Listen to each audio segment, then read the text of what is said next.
All right, I got one more question for you all. Yes. Only one? Well, we have more things to deal with after Mad Max, of course. but the reaction to this movie has been kind of shocking. I mean, I was at a wedding reception the other day. I mentioned Mad Max. Someone literally gasps. I mean, this is the kind of like in awe of the movie. Okay. Like this is the kind of fervor it's storing up. So I want to ask you guys, why this movie? Why now? When I looked at the month of May, I thought for sure that more people were going to be talking about Age of Ultron and Tomorrowland. But even though Mad Max is maybe a smaller movie financially, this is the movie that seems to be really like stirring people up. I mean, why? What is it about this moment in time that makes it Mad Max? Can I give my outsider's perspective? Yeah. Just from everything that I've seen on the internet. I mean, I think it goes back to our conversation about Age of Ultron, is that we are so used to seeing the strong female character or the damsel in distress character. Everything that I've seen is just people are excited about having a large cast of interesting female characters who are on the whole spectrum of, some of them are being rescued, some of them are doing the rescuing, some of them are apparently old snipers, which is amazing.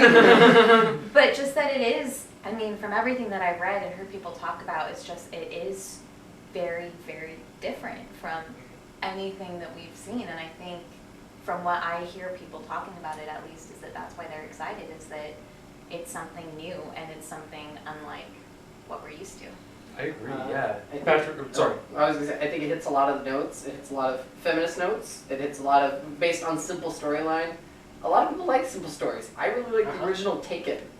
I mean, I know That's it sounds a good movie. It's a really good movie. What is it? It's just him trying to save his daughter, and once the action starts, it doesn't really stop, and then it's done. And it's like, oh, That's the movie. that's the movie. But That's what I came to see. but it's exactly what I want it to be, and it's a lot of fun. It's a great action film, and that's, I think, why certain people are like, ah, sweet. I don't need to think too hard. There's no like conspiracy behind it. I'm not gonna get to the end and it was all aliens. It's just There's not 10 layers of plot to go exactly. through. It's just this is what it is, and then it's done really well. And so cinephiles, it sounds like, really like can appreciate a movie done well. Oh yeah. And so you're just hitting what things everybody like, and then also it's based on an old action character. A lot of older generations really like, and guess what? They brought him back.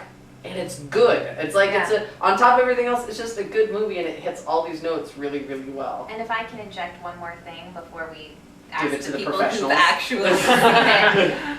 The day after it came out, there was a status that came up on my Facebook that said, the best way to get me to see a movie I'm not interested in is tell me that all of the men's rights activists are upset about it. That's what got on my That's radar. why I'm excited and interested to see it. Patrick, you No, mentioned I that. have a couple of points. Your question was why people are talking about it so much. I think it's because it just hits, I mean, in terms of product marketing, it just hits a lot of the right notes. Part of Mad Max, there's not plot bloat that you see in a lot of like the movies that are coming out now. Secondly, there's not a lot of CGI. There's a lot of practical effects in this, so it gives it makes it very different, and it's a breath of fresh air in my opinion. And just those two things itself just make it really fresh, and on top of that, it's just very well done, right? The second point I want to make about the marketing is that this whole men's groups angry thing. I think that's a little bit of a fabrication. I mean, I don't disagree that that there's some feminism, ideas of feminism involved, but I'm not sure that it's meant to be like a feminist temple of a movie. But anyways, going back to my original point, these men's groups, I feel like they're just so obscure that they just want to create some controversy to bring attention to themselves. I mean, okay, so here's this big movie that a lot of people are going to talk about.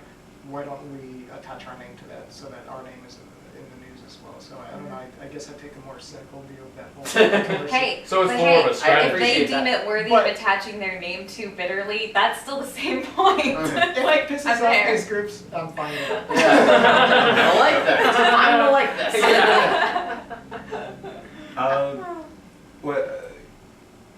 Getting back to the question, what is why are people so many people talking about this? It is a well-made movie. It doesn't look like a lot of movies that are out today. Like No. like a lot of movies, most movies nowadays that take place like in the future are these dystopian YA novel adaptations where it's like everything's chrome and sleek, but it's all a metaphor for a high school cafeteria or some shit.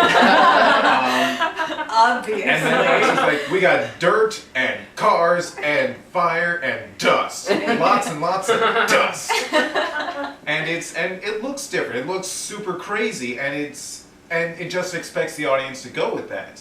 Like in another movie, you wouldn't see the doof warrior. You wouldn't see a guy on strings with a guitar that shoots fire. You wouldn't see that because they would have to. Incredible. You wouldn't see that because they would have to spend like 3 minutes of screen time explaining, oh, this is where this guy came from and he does this thing and blah blah blah, or they would cut him out entirely. Mad Max is just like, Joe is basically a modern day warrior. And old school armies, they had flute players and drum players to keep time for marching. So what's our version of that? It's a dude with a guitar. That's what he is? That's what he That's is. amazing. That's even better than I thought it was. I thought it was just a random guy.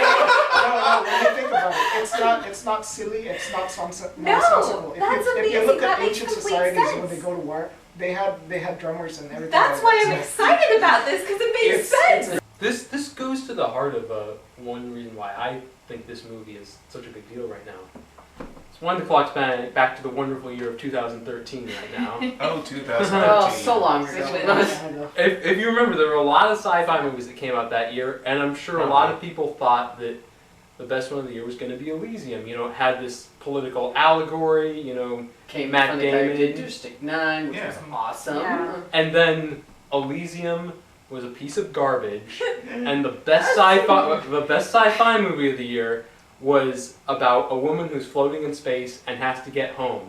Just so good. and these simple stories, there are so few of them now. People are hungry for simplicity because sometimes it's actually more meaningful because there's more tension, and when there's more tension, there's more emotion, and emotion is, in my opinion, the most important thing in film. The problem is that good writing and good acting are what make the simple stories work, and those things are hard. And if you fail at that, you're failing in a big way. You're failing in a really visible way. Oh yeah. Yeah, when your story is so simple, not only do the accomplishments shine through brighter, but so do the pitfalls. Yeah. Like, oh man, the story was so easy. Why was this a problem? Like, yeah.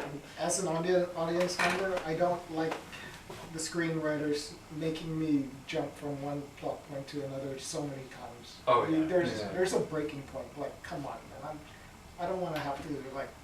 I'm trying to watch a movie here. I'm just trying to enjoy my freaking movie. Yeah. Trying to Yes, escape yes, complicated life. yeah. Don't make this hard. It's like, quit trying to like throw your franchise down my throat already. you know? Yeah, just tell a story. Just tell me a freaking story. And I paid $15 for this. Yeah. Tell me a story. Yeah, that's why I didn't want to watch Amazing Spider-Man 2 based on your criticism. Like, that's. oh man, I'm gonna hate it. Well, then you Yeah. probably shouldn't watch Age of Ultron either. Should I wear my jogging stuff? In the there? Should I bring my Notepad. Yes. You know, try to keep up with all the gear shifting? So I don't like that kind You have to make a list of all the spin-offs that Sony is now never going to make. Sony. What they're gonna do instead is remake the same movie again. Except I was like, Great we'll show you how power. you really remake a movie. Let us do it, please. It's like watching someone do something you're not a just do. Okay, no, Just- here, just no, step wait. over. Let me do this. Just get out of the chair and let me sit down in front of the computer rather than try and I'll explain fix it this, to Grandma. you. Okay.